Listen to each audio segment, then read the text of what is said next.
Some of you will know the name Emma Raducanu, an 18-year-old tennis player who withdrew from a match at Wimbledon this summer because she was having difficulty breathing.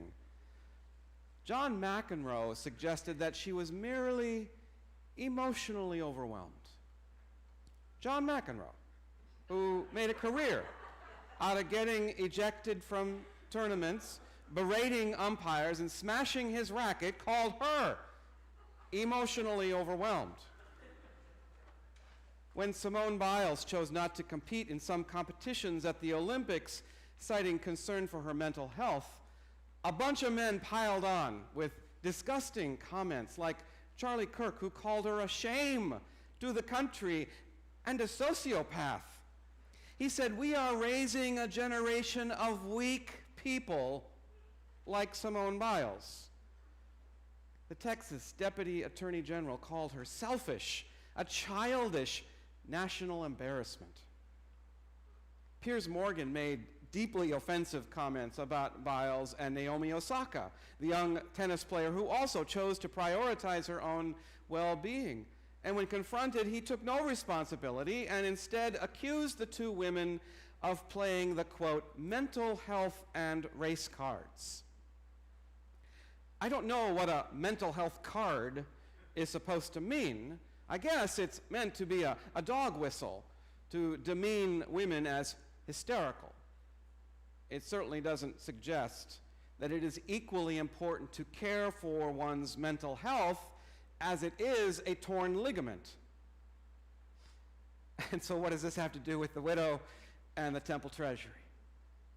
Well, what if along with Simone Biles and Naomi Osaka, the woman had said no? What if she pointed to the failings of the religious leaders to provide for widows and orphans? Well, we know, in response, she would have been called every name in the book: selfish, childish, a sociopath, a shame to her religion. One of the most often repeated commands in the Hebrew Scriptures is the care of widows and orphans and immigrants. The prophets repeatedly castigated the faithful for failing to protect the most vulnerable people in society, citing widows over and over.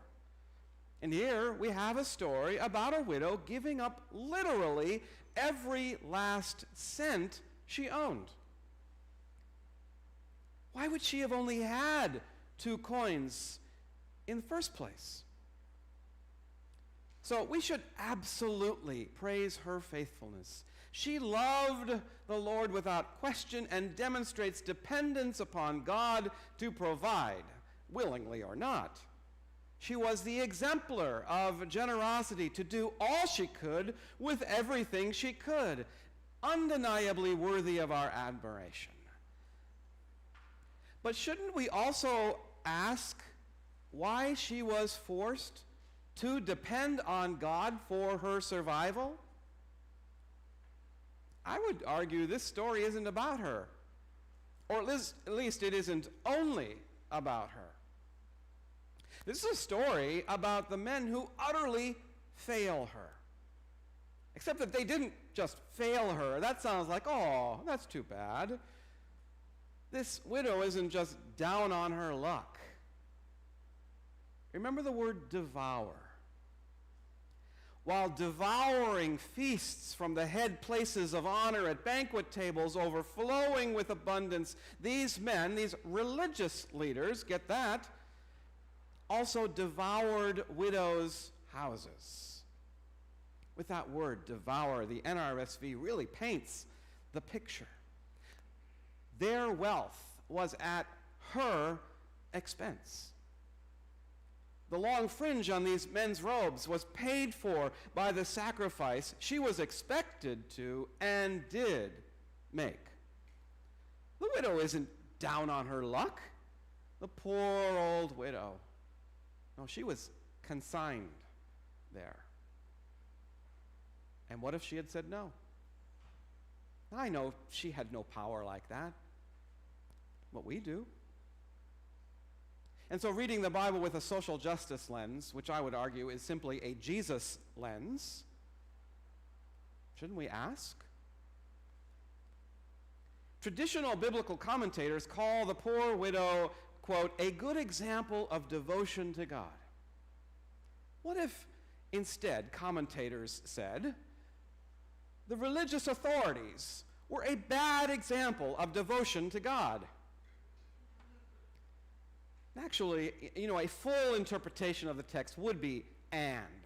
This poor widow is a good example of one's faithfulness to God, and watch out for anyone who wants to be noticed for their magnanimous giving with one hand out front, taking from behind the back. Ones who devour poor widows as victims of their schemes. So with all that said, this story really is an excellent example that it isn't the size of one's gift that matters, but the intention behind it. Is it some spare change off the top? Or is this something that causes us to explore the depths of our generosity? Just remember from this story, the size of the gift is never small. You get that? The size of the gift is never small. The question is the size of the heart that gives. And what size heart did the widow expose? Now, this is the lectionary gospel for today, which in reading it is maybe an odd companion to All Saints' Day. But in the spirit of the full interpretation of the story, we may all know someone who is a cautionary tale exemplified by the religious authorities and know what not to do. But even more importantly, I am certain that among the saints, we all know someone who exemplified the spirit of the widow. Someone with one shirt who would give it off their backs. And today I pray the inspiration of their lives will continue through us. Amen. So speaking of an abundant feast, not one